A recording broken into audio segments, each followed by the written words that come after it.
Syria में नरसंहार, सड़क पर लाशों का अंबार। बशर ब्रिगेड और जुलानी के बीच जल रहा सीरिया। 24 घंटे सीरिया में 1000 से ज्यादा मौत। पश्चिम एशिया में नया वॉर जोन एक्टिव। सीरिया में नरसंहार शुरू हो गया है। सीरिया की सड़कों पर अब लोग कम, लाशें ज्यादा मिल रही हैं। सीरिया में खून खराबे का वो दौर शुरू हो गया है जिसका डर पिछले 3 महीने से सता रहा था। ट्रकों में लोगों को भरना और फिर दूर सड़कों पर उनकी लाशें मिलना। सीरिया जल रहा है। सीरिया में ये तस्वीर बता रही है कि इस मुल्क को जलाने का काम फिर शुरू हो चुका है, क्योंकि अब्बू मोहम्मद अल जुलानी का ग्रुप HTS यानी हयात तहरीर अल शाम अपना चोगा उतार कर अब अल कायदा के असली अवतार में आ गया है। जितना जुलानी हंस रहा है, सीरिया में उतनी लाशें गिर रही हैं। 24 घंटे के अंदर सीरिया में 1000 से ज्यादा लोगों को मौत के घाट उतार दिया गया है। इस वक्त सीरिया में टक्कर है बशर ब्रिगेड और जुलानी के जल्लादों के बीच, और इस टक्कर में सीरिया जल रहा है। सीरिया के लताकिया और टार्टस में बहुत ही खतरनाक गृह युद्ध तेज हो गया है। सड़कों पर लाशें पड़ी हुई हैं। जुलानी की सेना ने बशर अल असद के समर्थकों को चुन चुन कर मारना शुरू कर दिया है। 24 घंटे के अंदर 1000 से ज्यादा लाशें बिछा दी गई। मौतों का ये आंकड़ा 2011 में सीरियाई गृह युद्ध के बाद सबसे ज्यादा है। 8 दिसंबर 2024 को बशर अल असद के तख्ता पलट के ठीक 3 महीने बाद सीरिया में 24 घंटे के अंदर 1000 लोगों को जान से मार डाला गया। यानी 8 दिसंबर को तख्ता पलट और 8 मार्च को नरसंहार। मारे गए 1000 लोगों में 750 से ज्यादा अलावी समुदाय के हैं, जिससे सीरिया के पूर्व राष्ट्रपति बशर अल असद भी आते हैं। इसके अलावा ईसाई समुदाय के लोगों की हत्याएं हुई हैं और बाकी मिलिशिया से भी बदला लिया गया है। सबसे ज्यादा खून खराबा सीरिया के लताकिया और हाफी शहरों में हुआ है। वीडियो ऐसे हैं जो विचलित कर सकते हैं। जुलानी की सेना का भी दबाव है कि बशर अल असद के समर्थकों ने उसके 200 लड़ाकों को मार गिराया है, और उसी के बाद ये खून खराबा शुरू हुआ। अब जुलानी का ऑर्डर है कि वो बशर अल असद के हर उस समर्थक को खत्म करेगा जो उससे टक्कर लेना चाहता है। जुलानी ने सड़कों पर टैंक भी उतार दिए हैं। ये लताकिया सामरिक रूप से काफी अहम है। भूमध्य सागर के किनारे ये शहर में बशर अल असद का सबसे मजबूत गढ़ माना गया है, लेकिन अब यहाँ जुलानी की हुकूमत है और उसे ही टक्कर देने की कोशिश की गई है। सीरिया में पिछले 24 घंटे में क्या हुआ और अगले 24 घंटे में क्या होने जा रहा है, डर और आशंका के बीच पूरा अरब वर्ल्ड दहला हुआ है। जो बगावत जुलानी ने की, अब वैसी ही बगावत के खतरे को देखकर जुलानी का खौफ बुलंदी पर पहुंच गया है।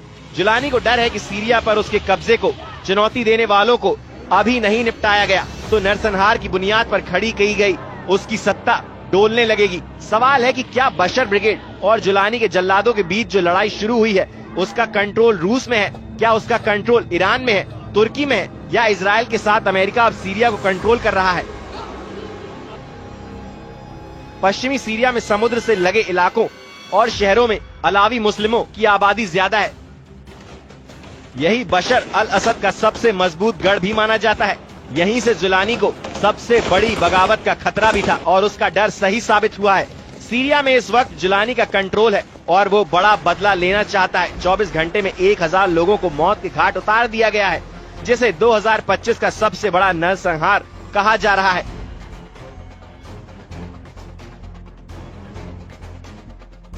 उधर लताकिया शहर में खौफ देखिए। यहाँ लोग लताकिया इंटरनेशनल एयरपोर्ट के बाहर हजारों लोग इकट्ठा हो गए हैं।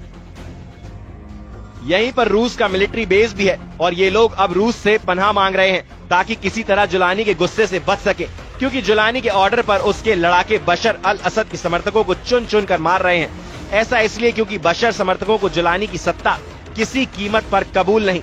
यही वजह है कि अब बशर ब्रिगेड और जुलानी के जल्लादों के बीच युद्ध शुरू हो गया है, या कहें कि सीरिया एक बार फिर गृह युद्ध में फंस गया है। सीरिया में सिविल वॉर की आग तेजी से फैल रही है।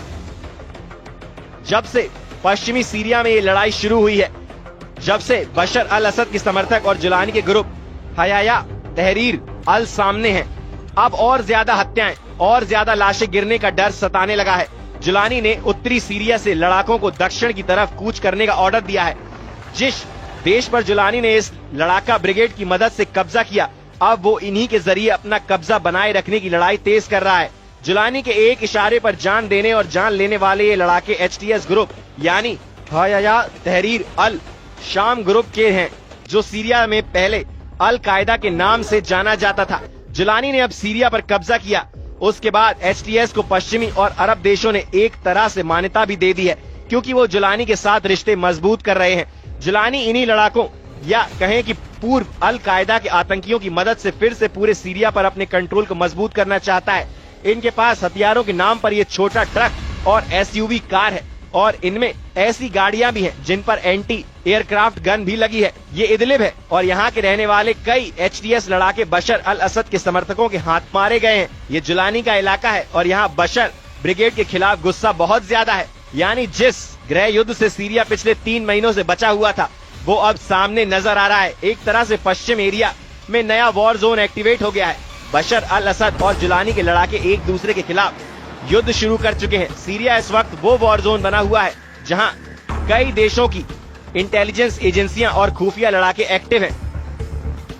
ईरान से लेकर इजराइल और तुर्की से लेकर सऊदी अरब तक अब सब सीरिया को कंट्रोल करना चाहते हैं। जनवरी में ही सीरिया के अंदर इजराइल के खिलाफ गुस्सा देखा गया जब यहाँ की सड़कों पर इजराइल के खिलाफ नारेबाजी हुई।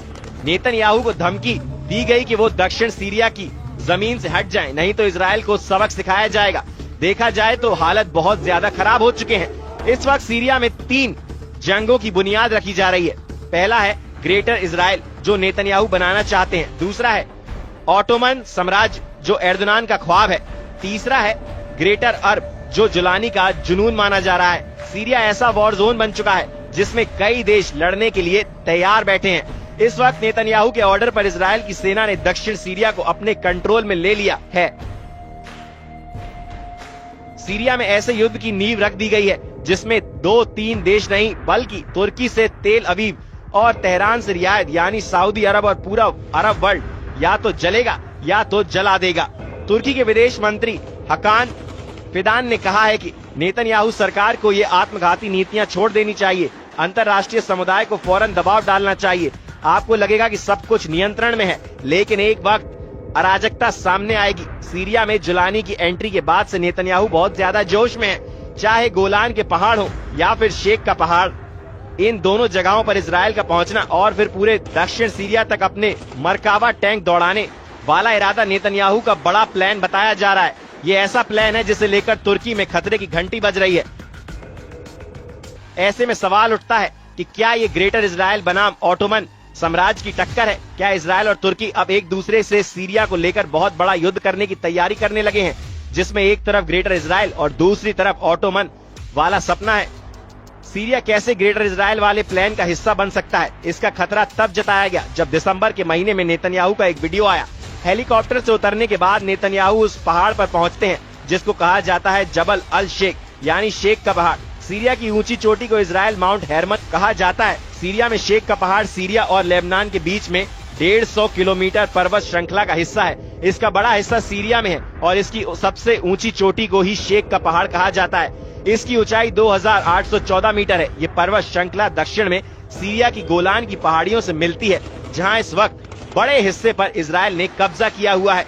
नेतन्याहू की इन तस्वीरों को देखकर सबसे पहले ईरान का गुस्सा भड़का था और अब तुर्की के साथ साथ जुलानी का सिस्टम भी बेचैन हो गया है। वहीं एर्दोगान की बड़ी ख्वाहिश है कि अखंड तुर्की बनाया जाए, सीरिया के उन इलाकों पर कब्जा किया जाए जो ऑटोमन साम्राज्य के दौरान उसकी जद में रहे हैं। इसमें सीरिया के इदलिब, अलेप्पो, दमिश्क और रक्का जैसे शहर हैं जिन पर एर्दोगान की नजरें गड़ी हुई हैं। ये चारों शहर इस वक्त एर्दोगान के एजेंडे में हैं और लगता है कि सीरिया के इन शहरों के लिए तुर्की अब इजराइल के खिलाफ फिलिस्तीन वाला मोर्चा भी बंद करने के लिए तैयार है। हालांकि सबकी नजर सीरिया में बशर अल असद की सरकार को रौंदने वाले अब्बू जुलानी पर है। जुलानी पूरे अरब वर्ल्ड का दौरा कर रहा है। वो तुर्की जाकर एर्दोगान से भी मिल चुका है। उधर सीरिया अंतरिम राष्ट्रीय अल जुलानी ने कहा है कि वो क्षेत्रीय सुरक्षा के लिए तुर्की के साथ मिलकर काम कर रहे हैं। उन्होंने पूर्वोत्तर सीरिया में खतरे पर बात की है। वो चाहते हैं कि दक्षिण सीरिया से इजराइल हटे, इसके लिए अंतर्राष्ट्रीय दबाव हो और 1974 का समझौता लागू हो। बता दें कि 15 साल पहले 2011 में सीरिया में गृह युद्ध शुरू हुआ था। तभी बगदादी का आतंक संगठन ISIS ने भी सीरिया पर कब्जा करना शुरू किया। बगदादी के साथ जुलानी भी उसका कमांडर बना और फिर वो अल कायदा में शामिल हो गया। 2016 में जब सीरिया का गृह युद्ध थमा तब से जुलानी अपने संगठन HTS को मजबूत करने में लग गया। उसने अपने संगठन में अरब देशों से ही नहीं बल्कि तुर्की, चीन और मध्य एशिया से भी आतंकियों को शामिल किया। 2024 के अंत में उसके तुर्की, इजराइल और अमेरिका से मदद मिलने लगी और फिर उसने 8 दिसंबर को बशर अल असद का तख्ता पलट कर दिया। नेतन्याहू भी कह चुके हैं कि सीरिया में असद सरकार को हटाना इजराइल का मास्टर स्ट्रोक है।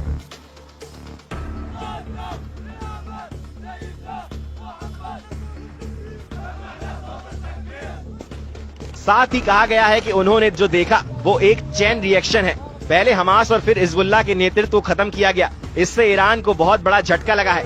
यहीं ट्रंप ने भी कहा कि जो कुछ हुआ है उसके पीछे इजराइल की कामयाबी है। सवाल उठ रहे हैं कि क्या जुलानी का विद्रोह नेतन्याहू के इशारे पर किया गया है, क्योंकि हिजबुल्लाह और इजराइल के बीच सीज फायर के बाद जुलानी का एक्टिव होना इशारा करता है कि सीरिया में सब कुछ बहुत प्लानिंग से किया गया है। जुलानी HTS का नेता बनकर आया और सीरिया पर 48 घंटों के अंदर कब्जा कर लिया। वैसे HTS सिर्फ एक नया नाम है। इससे पहले इस आतंकी गुट को नुसरा फ्रंट और जबहात अल नुसरा के नाम से जाना जाता रहा है।